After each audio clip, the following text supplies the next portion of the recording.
ये मेरा पहला वीडियो है। इस वीडियो में मैं आपको सिर्फ मेवात के इतिहास के बारे में बताने की कोशिश कर रहा हूँ। आने वाले वीडियो में हम ख़ास तौर पर किसी एक टॉपिक को लेकर बात करेंगे। दोस्तों, आपके जहन में अक्सर ये बात आती होगी कि मेवात को आखिर मेवात ही क्यों कहा जाता है, ये शब्द कहाँ से आया और इसे पहली बार किसने कहा होगा। कई सारे सवाल हैं जिनके हम इस वीडियो में जवाब देने की कोशिश करेंगे। हमारे बुज़ुर्गों ने मेवात को हमें कुछ इस तरह से बताया है कि इत दिल्ली उत आगरो, इत अलवर बैराठ और काड़ो पहाड़ सुहावनो जाके बीच बसो मेवात। इतिहास में पहली बार मेवात का नाम जब सुना गया जब पृथ्वीराज चौहान के भाई हरिराज ने ममलूक हुकूमत के हमले से बचकर मेवात की पहाड़ियों में छुपकर पनाह ली। इसके बाद मेवात का जिक्र 13वीं सदी में देखने को मिलता है। तबक़ात नासिरी और तारीख़ फ़िरोज़ शाही में भी मेवात का शुरुआती जिक्र है। मेवात दिल्ली के पास एक इलाका है जो राजस्थान, हरियाणा और उत्तर प्रदेश में समाया हुआ है।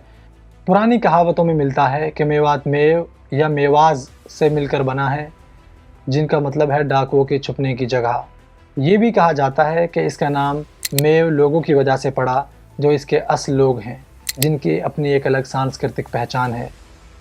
मेव शब्द को अगर संस्कृत में देखा जाए तो इसका मतलब पहाड़ी क्षेत्र या पर्वत है। मेवात नाम का पूरा अर्थ मेव का देश है, जो मेव लोगों की बहुमत को भी दर्शाता है। अगर इतिहास उठाकर देखा जाए तो प्राचीन काल में मेवात कई हुकूमतों का हिस्सा रहा, जैसे कि महाभारत काल में मत्स्य महाजनपद हुकूमत का हिस्सा, गुर्जर प्रतिहारस और तोमर राजाओं का भी इस इलाके की हुकूमत की तारीख मिलती है।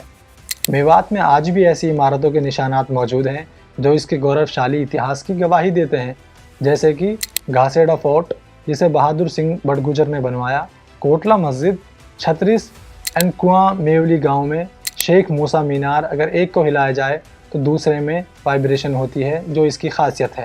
फिरोजपुर झिरका फोर्ट, जिसे खानज़ादा राजपूत ने बनवाया और बाद में मुगल्स ने इसे रेनोवेट करवाया। मेवात के सबसे आला और नामचीन सरदार सामरपाल थे, जिनको बहादुर नाहर के नाम से भी जाना जाता है। ये फ़िरोज़ शाह तुगलक के दौरे हुकूमत में रहे। इनका मकबरा आज भी अलवर में मौजूद है। बहादुर नाहर ने नसीरुद्दीन महमूद शाह तुगलक को तख्त से हटाने में फ़िरोज़ शाह तुगलक की मदद की, जिसका खामियाजा सिर्फ उन्हें ही नहीं, मेवात के लोगों को भी भुगतना पड़ा।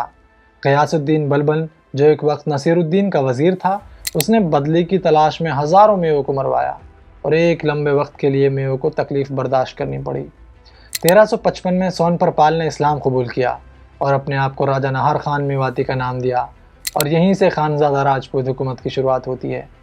इन्हीं खानज़ादा सल्तनत के हुक्मरानों में मेव लोगों को खेती करने पर जोर दिया, और यही मेवों ने जंगलों को काटकर खेती करना शुरू किया। जिन मेवों को पहले लुटेरों की तरह देखा जाता था, धीरे धीरे उन्होंने खेती की तरफ रुख किया और मुगलिया सल्तनत में इनका शुमार खेती करने वाले लोगों में होने लगा।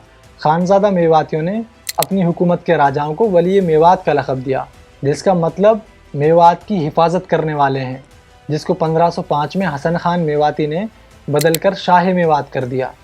खानज़ादाओं ने पहली बार इस्लाम को बढ़ावा दिया और मस्जिदें और मदरसे बनवाए। ये बात याद रहे कि इस इलाके में रहने वाले लोगों को मेव कहा जाता है, चाहे वो हिंदू हो या मुसलमान।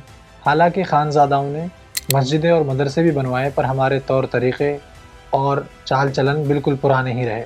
हम में कोई बदलाव नहीं आया। हमारे नाम बिल्कुल पुराने नामों की तरह रहे, हमारे काम वही रहे जो हम पहले किया करते थे। और ये भी याद रहे कि मेवात में इस्लाम के आने के बाद मेव लोगों में सामाजिक बदलाव आया, पर उन्होंने हिंदू रीति रिवाजों और त्योहारों को भी अपनाए रखा। इस हुकूमत में कुछ अहम नाम बहादुर नाहर खान, जलाल खान, फ़िरोज़ खान, अहमद खान और हसन खान मेवाती हैं। हसन खान मेवाती अपनी बहादुरी और मुग़ल हुकूमत से मुकाबले के लिए सबसे ज़्यादा मशहूर हुए। हालांकि 1527 में खानवा की जंग में राणा सांगा की तरफ से लड़ते हुए उनको शहीद कर दिया गया और उनकी हुकूमत को हार देखनी पड़ी। इसी पर खानज़ादा हुकूमत भी ख़त्म हुई। इस जंग के बाद मेवों के लिए हालात पूरी तरह बदल गए। अब इलाका मुग़लिया सल्तनत के हाथों में आ गया। मुग़लिया सल्तनत के हुक्मरानों हुमायूं ने जमाल खान की बड़ी बेटी से शादी की और बैराम ने जमाल खान की छोटी बेटी से शादी की। हुमायूं अकबर ने हसन खान के ख़ानदान में शादी की ताकि वो बेहतर रिश्ते बना सकें और अपनी हुकूमत मेवात में मजबूत कर सकें। मेवात दिल्ली और आगरा के करीब होने की वजह से भी मुग़लों के लिए बहुत अहम था। खेती से लेकर जंगी मसाइल तक तमाम चीज़ें मुग़लों के जहन में थी।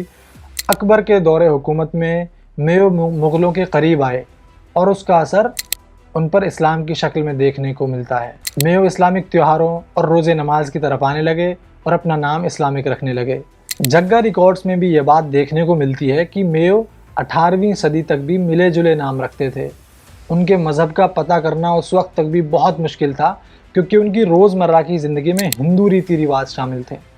हालांकि हसन खान के बेटे नाहर खान सेकंड ने मुग़ल सल्तनत में शामिल होकर हुकूमत जारी रखी। मुगलिया हुकूमत में शामिल होने के बावजूद मेयो हुक्मरानों ने अपने हक़ के लिए लड़ना बंद नहीं किया। मुगलिया हुकूमत ख़त्म हुई और अंग्रेज़ों का दौर आया। अंग्रेज़ों ने 1871 में मेवात को क्रिमिनल ट्राइब करार दिया। उन्होंने मेवात की 13 पालों को तो पहचाना, पर 1857 की जंग में मेवातियों ने बढ़ चढ़ कर हिस्सा लिया और अंग्रेज़ों पर हमला किया। मेवातियों के आंदोलनों को दबाने के लिए अपनी फ़ौज के साथ जयपुर से आने वाले W.F. ईडन को मेवातियों ने हरा कर भेजा और अपनी बहादुरी का सबूत दिया। 1857 की जंग में मेवातियों ने जो किरदार निभाया, उसका सबूत इस बात से भी मिलता है कि जब पार्टीशन का वक्त आया और मेयो पाकिस्तान जाने लगे तो गांधी जी घासेड़ा में आए और ये बात कही कि मेयो इस देश की रीढ़ की हड्डी हैं। मेवातियों ने रंग भेद और ज़ात पात के भेदभाव को छोड़कर मिलजुल कर अंग्रेज़ों से डटकर मुकाबला किया था। कोई बड़ा लीडर ना होने के बावजूद खुद अपने लीडर चुने और उनकी सरबराही में अंग्रेज़ों को मेवात से उखाड़ फेंका और देश से उन्हें भगाने के लिए अपनी जानों की कुर्बानियाँ देने में ज़रा भी पीछे न हटे। हालांकि इसका खामियाजा उन्हें फांसी पर चढ़कर और जेल जाकर भुगतना पड़ा। अंग्रेज़ों ने कई गाँवों को भी आग के हवाले किया, पर मेयो का आड़ा नहीं रोका जा सकता। मेवाती क्रांतिकारियों के कुछ अहम नाम: मौलाना मेहराब खान, अली हसन खान, चौधरी यासीन खान, शरफुद्दीन मेवाती, सादत खान, चौधरी फ़िरोज़ शाह मेवाती, सदरुद्दीन मेयो और मजलिस खान हैं। दाग दहलवी, जिनका बेशक जन्म दिल्ली के बल्ली मारान में हुआ, फ़िरोज़पुर झरका के नवाब शमसुद्दीन के बेटे हैं। मेवात में अरावली हिल्स होने की वजह से यहाँ आयरन का पाया जाना और नमक बनाना भी लोगों का पेशा और कारोबार रहा। लोहा जंगी हथियार और खेती के औजार बनाने में काम आता, इसलिए इस इलाके को और बेहतर जाना जाने लगा। रिसर्च करते वक्त मुझे एक बहुत अजीब सी चीज़ मालूम हुई। एक बहुत बड़े शायर जिनको मैं बचपन से पढ़ता आया हूँ, दाग दहलवी, उनका ताल्लुक़ मेवात से है। हो सकता है ये बात लोगों को मालूम हो, लेकिन मेरे लिए ये चीज़ बड़ी अजीब थी कि मेवात में लोहा, तांबा और नमक का बहुत बड़ा व्यापार था। ये बात मेरे लिए बड़ी ताज्जुब की है कि मेवात में एक वक्त में 200 भट्टियाँ चला करती थी। लोहार यहाँ से लोहा ले जाया करते थे और वो जंगों के साजो सामान बनाया करते थे। ये पिछले 50-100 वर्षों में भी मेवात में नमक बनाया जाता था। अगर तुमने वीडियो बढ़िया लगी हो तो चैनल सब्सक्राइब कर दियो, लाइक कर दियो, खुद भी देखो, दूसरा को दिखाओ। मैं कोशिश कर रहा हूँ कि मेवात की हिस्ट्री है ऐसी बना सकूँ कि हर बालक समझ सके, छोटो बड़ो सबन ने पता रहे कि हम मेवाती कहाँ से आया है। काइलू कल को बताना की जरूरत पड़े तो बता भी सकें।